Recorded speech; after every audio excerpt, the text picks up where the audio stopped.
cái này màu lên chụp bôi mà lên chụp bôi ở chỗ prey ở bên miền dưới phiệp mà cho đấy mà ta thoát mùi khất này bảy buồn pram nè côn trào chú lươn này chú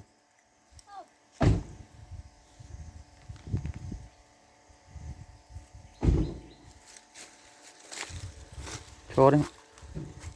lên với ơi cho đấy nó khác nó chú ý cho nó này lên nè môi nè ở chỗ prey miền dưới phiệp ở đồng đo tục ruột Cambodia từng bọc côn trâu từng bọc ôn nữa là can thọt ta xài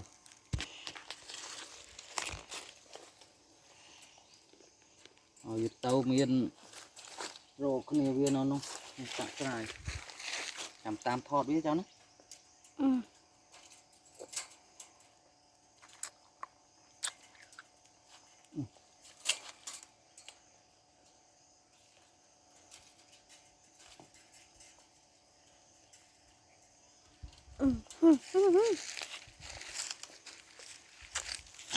đấy khám ăn không phải tri đã ăn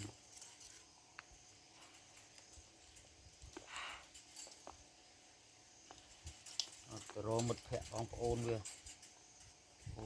nấu mầm nước ra đây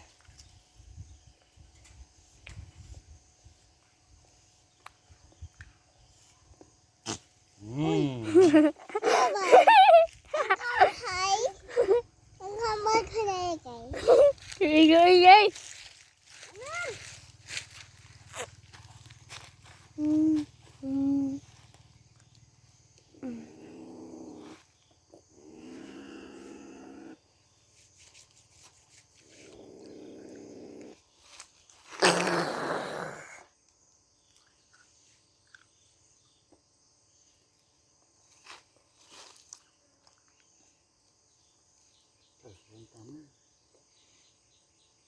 lơ đấy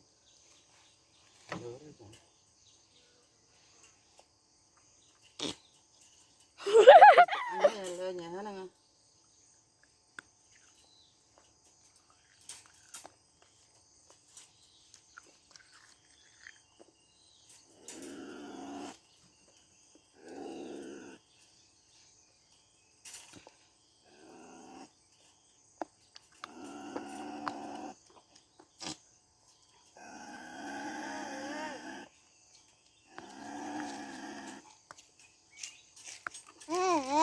môi môi ấy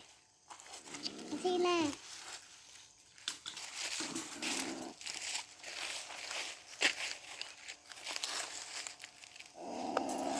đâu đâu rồi bóng ôn này tao tao tam thoát đấy hả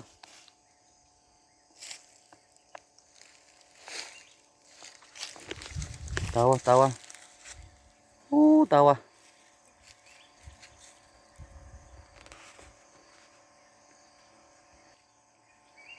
nó nếp prey cái bẹt prey bọc cầm hôn